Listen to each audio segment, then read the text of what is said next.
Ya pemirsa, lalu bagaimana peluang Garuda Muda Timnas U23 Indonesia bisa melenggang ke final Piala Asia U23 dengan mengalahkan Uzbekistan beberapa jam lagi? Kita akan membahasnya malam ini bersama dengan pengamat sepak bola yang sudah hadir bersama saya di studio, Anton Sanjoyo, dan mantan kiper Tim Nasional Indonesia Marcus Horizon yang bergabung dari luar studio.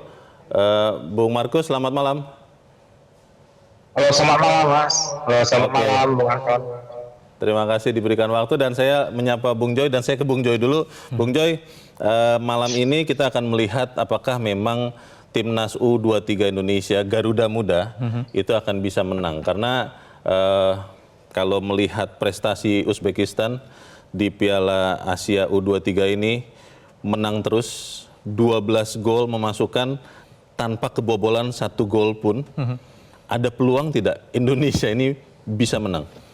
Ada, tetap ada. Kemarin ketika melawan Korea, ketika orang bilang raksasa, Korea adalah raksasa, saya bilang ini adalah kelompok umur. Korea raksasa itu di kelompok seniornya. Kalau di kelompok umur saya bilang ya kita sama. Indonesia sama dengan Korea. Makanya saya berani bilang 55-45 Indonesia menang. Waktu itu skor saya 1-0, tapi meleset. Tapi menang adu penalti toh. Nah, khusus Uzbekistan, seperti Anda bilang tadi, di penyisian mereka tidak pernah kalah, bikin 12 gol tanpa kebobolan.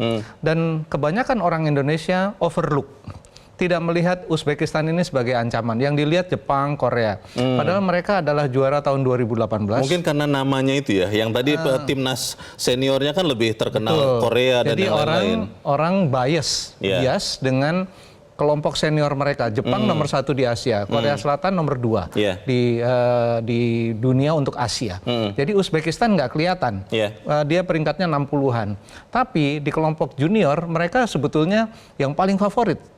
Kita nggak pernah lihat gitu loh. Nah sekarang saya nggak berani bilang Indonesia 55-45, saya bilang ini 50-50. Karena apa? Mereka adalah pemain-pemain yang lama sebetulnya sudah banyak yang memperkuat tim senior mereka. Ada 12 orang. Tapi jangan lupa Indonesia ada 14 orang yang sudah memperkuat tim senior. Bahkan capsnya Pratama Arhan itu 40. Mereka caps terbanyak hanya 27. Jadi secara statistik Indonesia masih leading. Meskipun harus diakui mereka punya pertahanan yang sangat solid. Mereka punya striker-striker yang tajam dan mereka punya kondisi fisik ala Eropa Timur karena memang mereka kan lama bersama Uni Soviet. Pecahan Uni Soviet. Dan ketika mereka masih bersama Uni Soviet, Uzbekistan adalah satu negara bagian waktu itu yang paling banyak juga menyumbang atlet kelas dunia untuk Uni Soviet bersama dengan Ukraina. Gitu. Jadi ini tidak bisa dianggap remeh. Ini harus diperjuangkan luar biasa. Kalau menang, kita ke Paris 2024. Karena kita juga bersama dengan mantan kiper tim nasional, saya ingin ke Bung Marcus. Bung Marcus, kalau melihat prestasi Uzbekistan yang belum kebobolan sama sekali, tapi sudah membobol gawang lawan belasan kali, Anda lihat apakah kiper kita, Indonesia, bisa benar-benar bertahan begitu dan Enando Hari dan juga bisa Indonesia Garuda Muda menjebol gawang Uzbekistan pertama kalinya. Menurut Anda seperti apa, Bung Marcus? Ya, masalah Enando Hari ya, kita tahu penampilan Enando Hari ini sangat luar biasa. Yang penting menurut saya sebagai seorang penjaga, yang penting jangan sampai kita kebobolan awal. Kalau kita ada kebobolan duluan, pasti seorang penjaga gawang itu yang kepercayaan diri yang tinggi akan turun. Jadi drop, walaupun dropnya tidak terlalu lama. Makanya saya berharap pada pertandingan malam ini, Enando Hari tampil bagus, bisa menghalau tendangan dari para pemain Uzbekistan yang kita tahu sendiri. Pemain Uzbekistan ini rata-rata bukan yang 1-2 orang, tapi hampir 12 gol ini yang berbeda. Yang mencetak gol gawang lawan ini pemainnya beda-beda, jadi unik juga Uzbekistan yang mempunyai pemain yang bisa kemampuannya merata ya? Keseluruhan baik dari yang inti maupun cadangan gitu. Makanya saya berharap Enando tetap fokus konsentrasi, lini pertahanan kita juga tetap fokus konsentrasi karena ini kita tahu sendiri ras Uzbekistan yang belum kita ketemu, walaupun kita pernah ketemu, tapi berbeda ya sama tahun ini. Kita Korea sudah ras Korea kita sudah ketemu, ras Timur Tengah sudah kita ketemu, nah tinggal ras Uzbekistan yang mudah-mudahan dalam pertandingan malam ini Uzbekistan tetap tampil percaya diri. Kalau mental saya yakin anak Garuda Muda sudah mentalnya sudah sangat kuat. Ya, masalahnya adalah Bung Markus dan Bung Joy dan para pemirsa, Indonesia saat ini kelihatannya underdog karena prestasi Uzbekistan itu di atas Indonesia. Sanggupkah Indonesia memenangkan Uzbekistan? Tetaplah bersama kami karena perbincangan ini kami lanjutkan selepas jeda berikut ini. Perbincangan ini kita lanjutkan kembali, pemirsa. Bung Joy, kalau lihat Uzbek sudah pernah jadi juara, Indonesia belum pernah. Lalu kemudian di pertandingan yang beberapa jam lagi yang akan dimulai, Rafael Strike itu akan tidak bisa bermain karena akumulasi kartu kuning. Betul. Kira-kira siapa yang akan diandalkan untuk bisa mencoba membobol gawang Uzbekistan? Yang paling pengalaman sebetulnya ada Ramadan Sananta. Ramadan. Dia capsnya udah ada capsnya, kalau nggak salah 10 dia punya caps. Artinya sebagai pemain senior dia udah lebih pengalaman daripada Hoki Caraka. Memang kehilangan Strike ini agak memukul Indonesia ya. Dia tidak bisa bikin gol dalam 3 pertandingan awal, tapi dia bisa menjadi pemain yang paling sulit dijaga di kotak penalti lawan. Jadi dia membuka ruang bagi Marcelino, menarik pemain-pemain lawan dengan gerakan tanpa bola. Membuka ruang bagi Komang untuk mencetak gol. Nah, ketika melawan Korea, dia keluarlah semua kemampuannya. Naluri strikernya kelihatan betul. Dia mencetak 1 gol indah dan 1 gol ketika dia ngambil bola panjang, dia bisa memperdaya 2 pemain. Itu menunjukkan kelas strike. Sayang dia tidak bisa main karena akumulasi kartu. Kartunya 2 sih. Kalau kartunya 1 diputihkan. Jadi karena kartunya 2 dia nggak bisa diputihkan. Jadi Indonesia harus berpikir keras. Sintayong berpikir keras siapa yang akan menggantikan posisi. Karena strike ini dia punya karakter, dia turun ke lini tengah. Dia cari bola, dia bisa soloran, dia bisa gerakan tanpa bola. Kuat ya? Jadi dia kuat karena gede di Eropa. Gede di Eropa tuh utility dia kalau di depan. Nah, Sananta lebih target man. Dia berkutat di sekitar kotak penalti. Dia bola-bola atasnya bagus. Cuma memang kalau bola bawah dia tidak terlalu fasih. Sehingga memang butuh bantuan yang Spartan dari lini tengah untuk dia bisa mendapatkan bola di kotak penalti. Kalau dia bisa menyentuh bola 30-40% dalam penguasaan bola Indonesia, sudah bagus tuh, peluangnya banyak.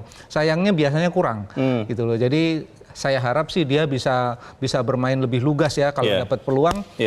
Dia bisa buka peluang, bisa shooting, bisa selesaikan serangan. Kalau pilihannya benar Sananta, Bung Joy, apakah memang formasinya akan tetap, ini kita sedang tayangkan 3-4-3 atau Sintayong harus sedikit mengubah formasi yang akan diterapkan pada malam ini? Saya pikir kalau biasanya kan dia 3-4-2-1. Malah 3-4-2-1 ya? Biasanya, tetapi dengan tidak adanya strike kemungkinan jadi 3-4-3.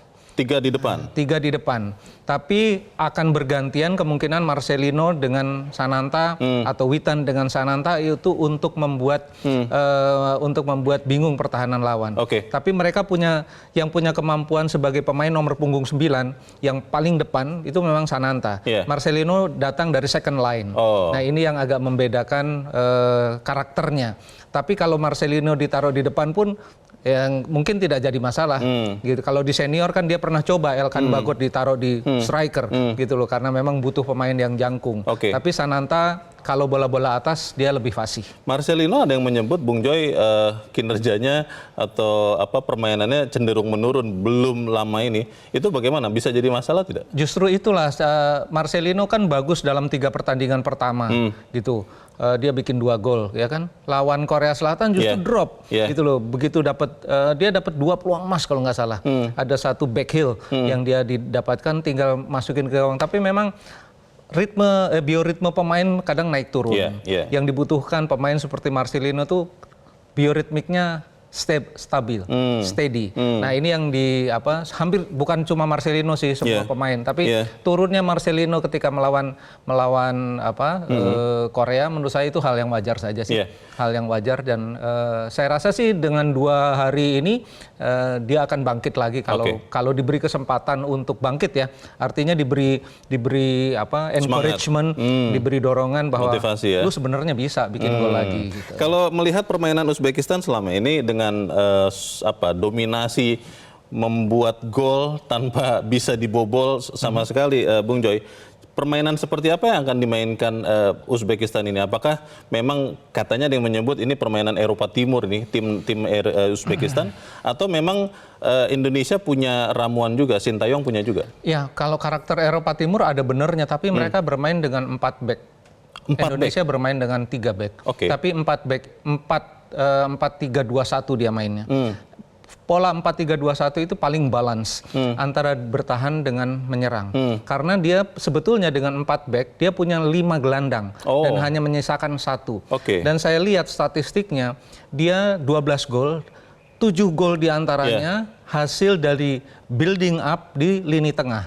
Mereka punya karakter bisa tackling dengan sangat halus, tapi bersih dan tidak pelanggaran. Anda bisa bayangkan dalam 4 pertandingan mereka cuma dapat 2 kartu kuning.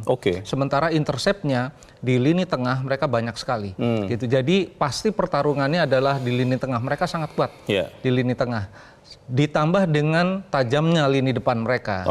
Dan ketika mereka bertahan, ada 9 pemain yang bisa bertahan. Ini yang membuat mereka sangat kuat. Kita tentunya berharap bahwa Indonesia minimal bisa menahan Uzbekistan seperti waktu melawan Korea Selatan, Bung Joy. Saya ingin ke Bung Markus dulu. Bung Markus, kalau kemudian misalnya skenarionya adalah harus ada adu penalti lagi antara Indonesia melawan Uzbekistan. Waktu lawan Korea Selatan kita menang sangat tipis, 11-10. Kalau Anda melihat bagaimana peluang kalau sampai Indonesia harus adu penalti melawan Uzbekistan, Bung Markus? Ya, yang pasti saya kalau sampai ini lawan Uzbekistan terjadi lagi adu penalti, saya yakin Indonesia akan menang. Kenapa? Karena Uzbekistan belum pernah melakukan adu penalti, sedangkan Indonesia sudah pernah adu penalti sama Korea. Nah, ini modal buat Garuda Muda. Jikalau sampai terjadi adu penalti, saya yakin anak-anak Garuda Muda ini percaya diri karena mereka sudah pernah melakukan adu penalti sama Korea, sedangkan Uzbekistan belum pernah. Makanya ini saya yakin Uzbekistan juga nggak mau juga sampai adu penalti. Kalau kita melihat apakah Hernando Ari akan benar-benar bisa menunjukkan performa terbaiknya kalau sampai adu penalti, Bung Markus? Atau seperti apa kalau Anda lihat? Ya, Hernando kan selain kemarin adu penalti sama Korea, dia juga bisa menahan tendangan dari pemain Australia. Jadi saya pikir ini Hernando ini kalau sampai terjadi adu penalti, Hernando mempunyai ketenangan dan mempunyai insting atau feeling yang bagus.